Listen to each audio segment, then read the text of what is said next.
G'day YouTube, my name's Lance and welcome to Bundy Bears Shed.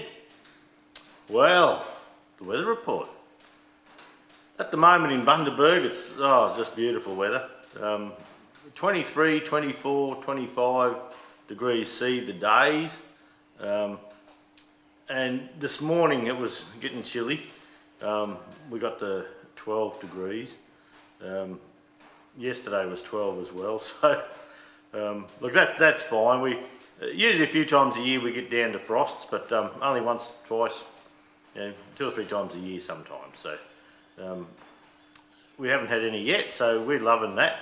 So the paddocks still look nice and green, and usually when the paddocks look green, you get a bit of a frost through and it browns it all up on you. But look, it's looking nice here at the moment.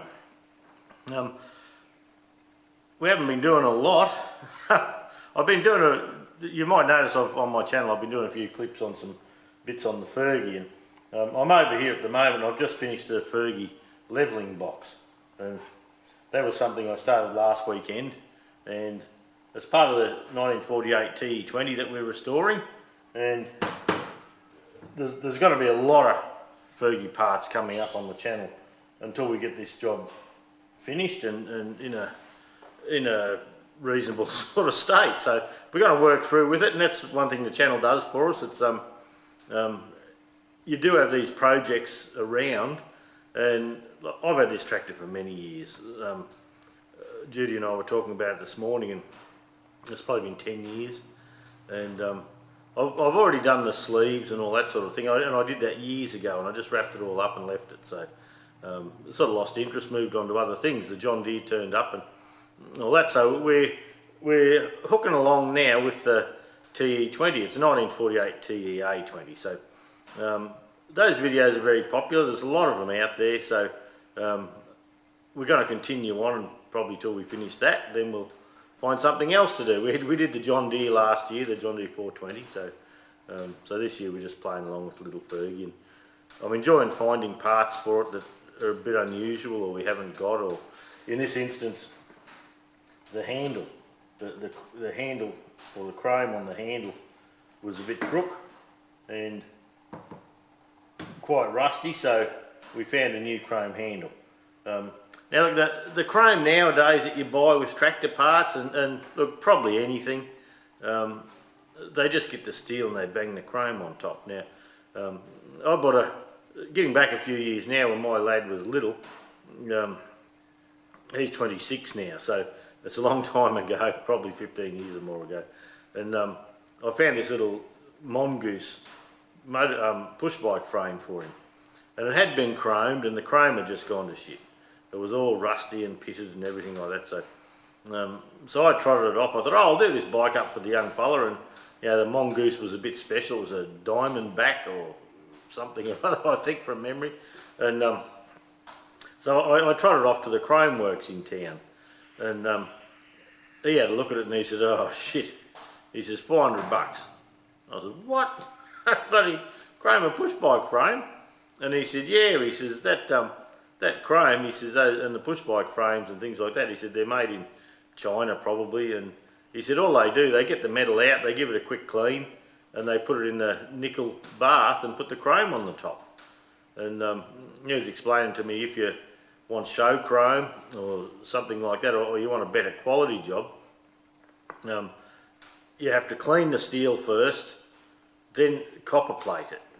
You put a nice 1 or 2 coats of copper underneath it, and you make sure that's all nice and smooth, and then you put a couple of coats of nickel or chrome on top. And so that's why it was going to be so dear. So I thought, shit, I got the bike for nothing. I wasn't really wanting to spend that money on it, so I took it and we had it powder coated red, and so we didn't have a chrome bike, we had a red one.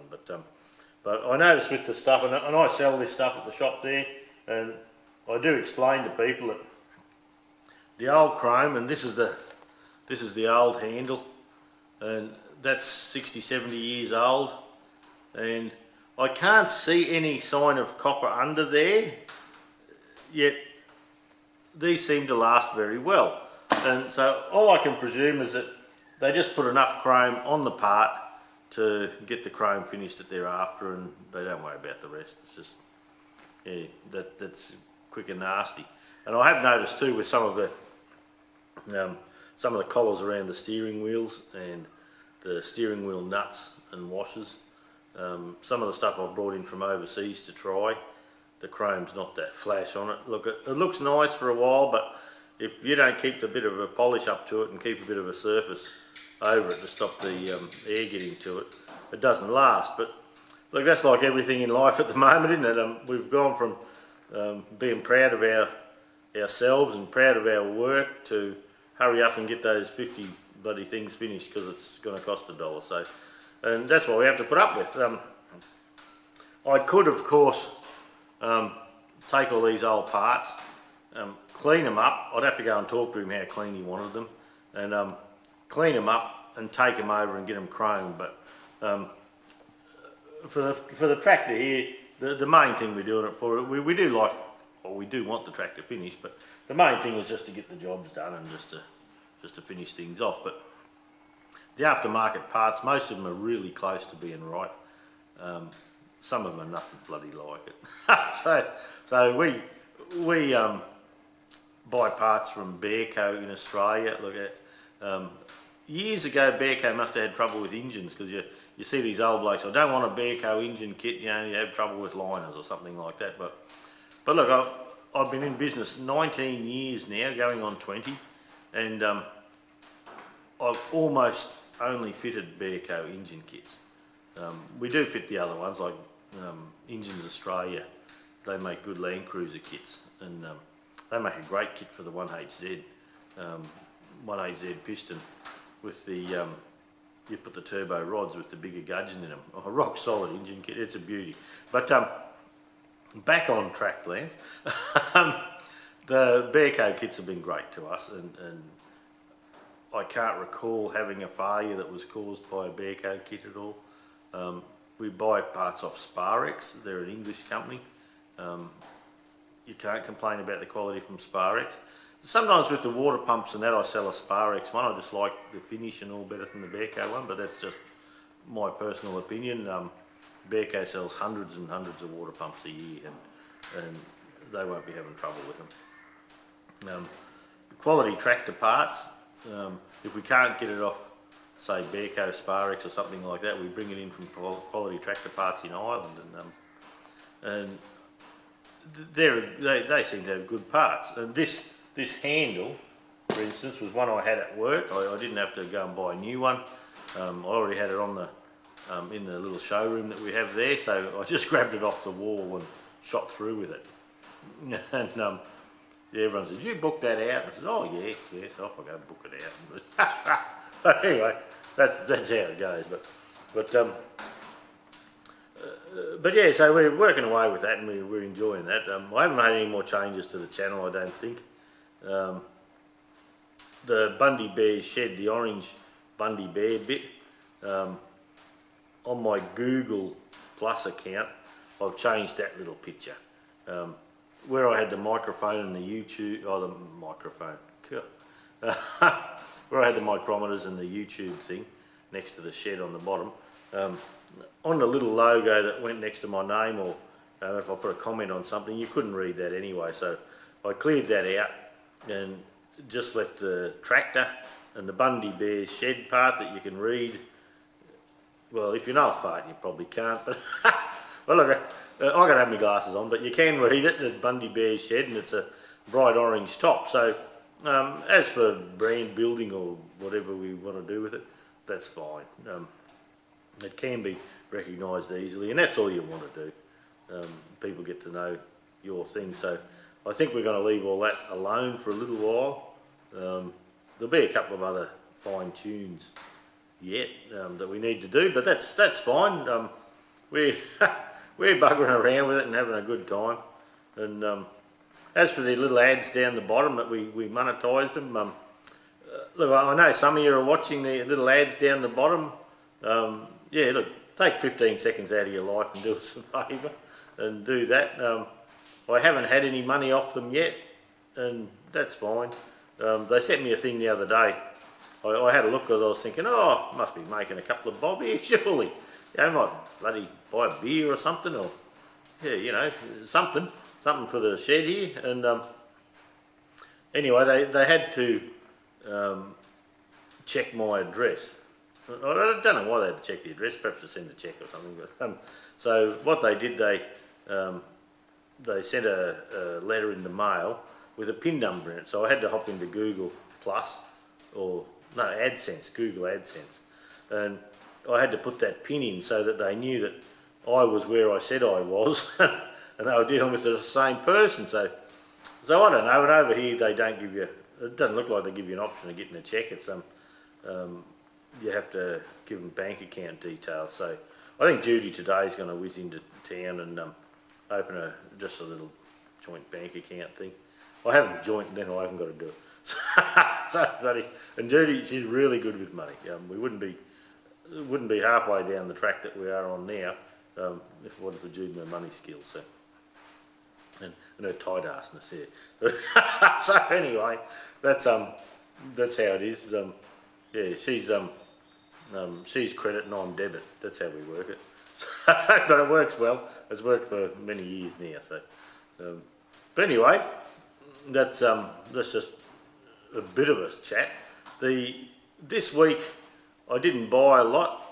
Oh, the 5C collet chuck I bought from America has gone missing, and I think they call themselves Tool City or something like that. And anyway, they refunded my money, so I went on the hunt for another one. I thought I probably wouldn't deal with the same company again if they didn't have reasonable tracking. So the other one was a 5C collet with a D1-4 mount, you know, chuck mount on the back, you know, where the pins come out and fit into my lathe. So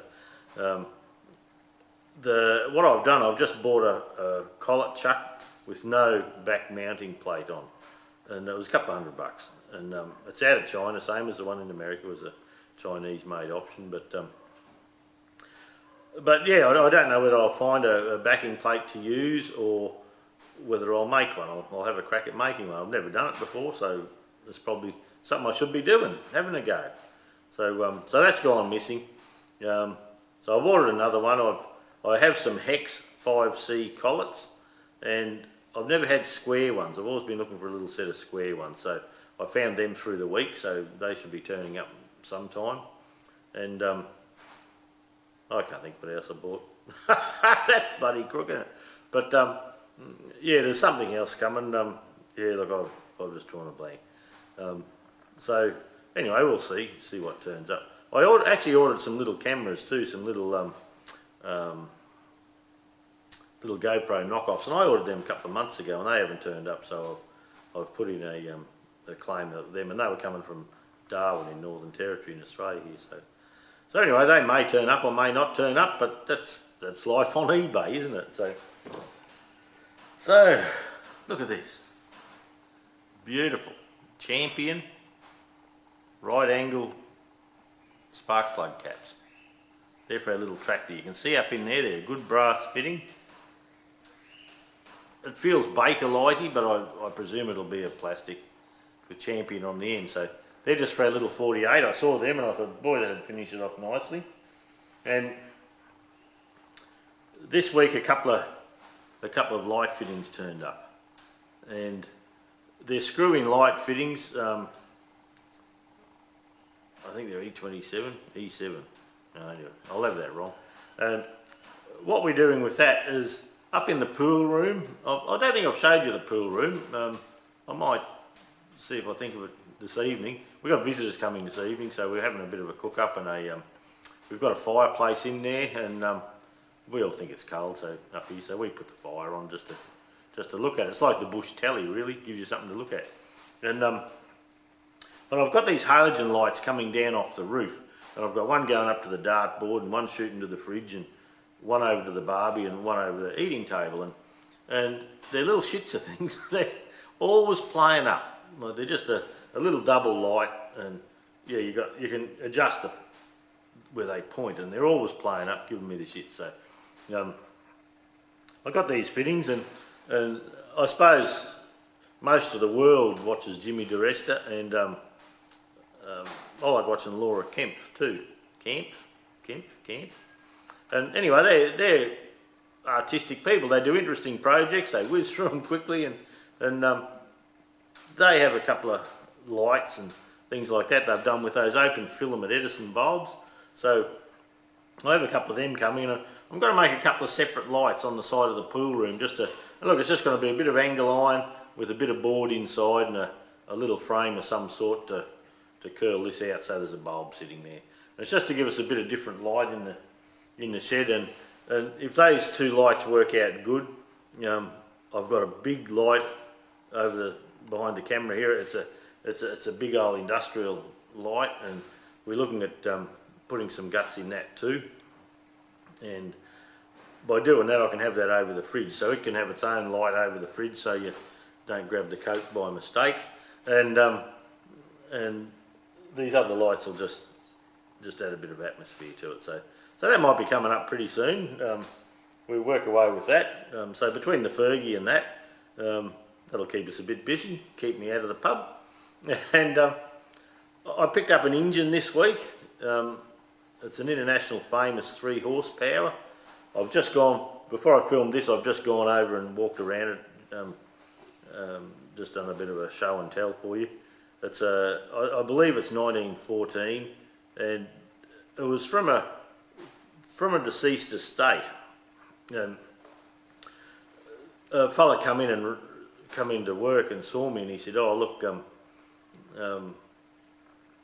his uncle had died, and his uncle was a very handy bloke. Like, he had mills and shapers and 3 big lathes, 2 big milling machines, 2 big shapers, and look, he was a self-taught man, and he was only in his 50s. He wasn't old, and he just died. Yeah, so I'm not sure. He had a heart attack or something. But I'm not 100% sure why. And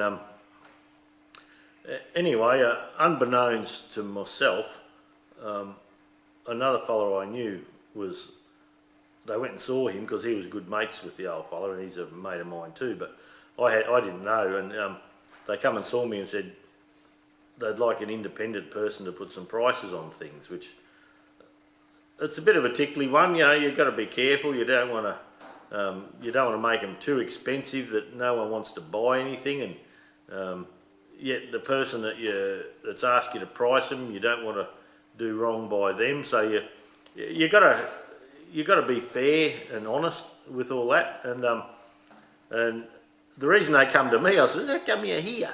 And I don't know if I ever told you the story with the 420 John Deere when I bought it. A couple of blokes looked at it and they said, "Oh, too much work, but it's going to cost a fortune," and all that. So anyway, I got the lady, she was a widow that I bought it off, and I got the lady to send me a couple of photos of it. And so before I travelled up there to have a look at it, which probably an hour away, a bit more, and before I travelled up there, I wanted to sort of know what I was looking at and do a bit of research on what they were worth and things like that. So anyway, I knew that the tractor was about, well, I knew it was a 1957 John Deere 420 high crop, and in Australia here they don't pull as much as in America, but anyway, I did my homework and I couldn't see if it was a dual fuel, which is, we call it petrol carrier, but the Americans call it dual fuel. And anyway, I went up there and had a look at the tractor, and bugging me dead, it's a dual fuel one. And so her grandson come over with me to have a look at the tractor, and I was buggering around having a look at it, and all the tyres were flat, and the engine, I could just turn the engine over, and that was all by the fan belt, and the manifold was missing, and it had been broken off, and look, it was a heap of shit, but it had rust holes in the bonnet and things like that, and but anyway, I knew it was a tractor that was well worth doing up, and it was worth $1 when I did it. So I said to this young bloke, I said, he was about 30, I said, what's your grandma want for it? And he said, "Oh, she's just got a rates bill." He says, $1,000. He says, probably $1,500, but $1,000 you'd get it for. And anyway, I thought, "Oh, I'll go and have a chat." So anyway, we went up to the house and had a yarn. She says, "Oh, you want to come in for a cup of tea?" So we had a cup of tea and a yarn, and I said, look, I'd like to buy the tractor off you. And she said, oh yeah. And I said, look, the young bloke, I was having a talk to your grandson, and he said perhaps 1,000, something like that. And she said, well, if you think it's worth that, she said, well, that'll do. And I said, oh no, I think it's worth a lot more than that. I said, how about we settle on $2,000? And she nearly fell out of her chair. And she said, you sure? And I said, yeah, look, I said, despite what other people have been telling you, it's worth quite a bit of money. And these other old blokes that were telling me about it, they said, oh, you'll be able to get a screw down for $500. And I thought, you bloody old shit houses. I hate that. And so anyway, she was tickled pink. And I forked out the $2,000 and took the tractor home. And so anyway, this story got around their area. That I gave this lady $1,000 more for her tractor than she asked for. And so that's why these people come in and ask me to price everything and price it up. So you can't beat a good name, which I was very well, I was chuffed. I thought, well, shit, that's good. And so anyway, I went and had a look at all the well, they sent photos through of all the stuff, and I did research, and I got back, this is worth this, I think, and there's one on eBay worth so much, and it hasn't sold, so it's not worth that one. So if you go here, and I put a bit of work into it, and anyway, I like collecting these International Famous 3 horsepower engines. So one of the photo come up, and here's a 3 horse Famous engine. So I thought, holy shit! So I started wagging my tail, and I thought, geez, I'd like that. And but yeah, you got to tread carefully. So look, I said, look, I said, there's one thing there that I'd really be interested in. I said, that's that International Famous engine there. And they said, oh, put an offer in then. So I said, all right, $1,000. So and $1,000, I've got 3 over the back there that I paid $1,000 each for. And so in the condition it's in, it's about, it's an honest price. It's a good price. So anyway, unbeknownst to me, after I was doing the prices, my mate come in and he said, oh, he says, I'm up there. They've asked me to come in and buy a heap of stuff, seeing as I was his mate. And he said, I believe you put prices on everything. And I said, yeah, I did. And he said, that's good, because he's as honest as the day is long, this fella. And he said, they asked him to come in and put some prices on the stuff. And he said, no, he says, I'd go and get Lance to do it. He said, if I'm buying the stuff, he said, I don't want people saying I ripped you off. And he said, I don't want to be ripped off either. He said, let's get in someone independent in. So that's how they tripped me up in there. And so anyway, after helping them out and that, I hadn't heard anything about the engine. So I said to one of the fellas that was buying some of the stuff, I said, what's happening with that engine? Are you buying that? Or I said, I'd like that. And he said, oh no, that's yours. I thought, oh shit, eh? So anyway, he went on his way home. He went and talked to the fella, and the phone rang, and he said, yeah, look, that's yours, Lance. We'll get it into you. Thanks for your help. So that's how I got my engine. So it turns over, and I don't think it'll take much to get it going. They can recall it running not that long ago, which could be 5 years, it could be 50 years. But I will oil it up and turn it over and put a bit of oil down the bore, do a few things like that. So yeah, so we've had a pretty good week. Got a new engine, a hit and miss, and which is good. I sold, if you remember, a few months back, probably 9-10 months back, I sold 3 International Famouses to the Pimpamar Historic Village. You can have a shed there. So I sold them. They come and wanted them as a job lot, because I'd showed them together around the area for years, and they wanted them, so I sold them to them. So anyway, we got some more. So there you go. That's a bloody week in the life of Bundy Bear. And look, that's probably all in the stew today. There will be, well, the video of this will be hitting YouTube. We do have other stuff to do. With visitors coming in this evening, I won't be as long in the shed as I normally would. And through the week, my dad went and got his other knee done, and he's up in hospital in town here at the moment. And he got the last one done, and they come back and they said, oh, you want your Panadol painkillers? And he said, no, I've got no pain. And same with his hip, And yeah, oh, you got to have painkillers. He says, no, I've got no pain. And he didn't have any pain at all. So got me buggered. And he said, oh, I was a bit sore, but, nothing to worry about. But, this time, the day after, he was in pain, so he had to have his medicine and behave himself. So yeah, tomorrow afternoon we're going up to hospital to see Dad and have a yarn and all that sort of thing. So may not be a lot in the shed. So anyway, we'll just see what happens for the week. So that'll be all. I'll catch you later, eh?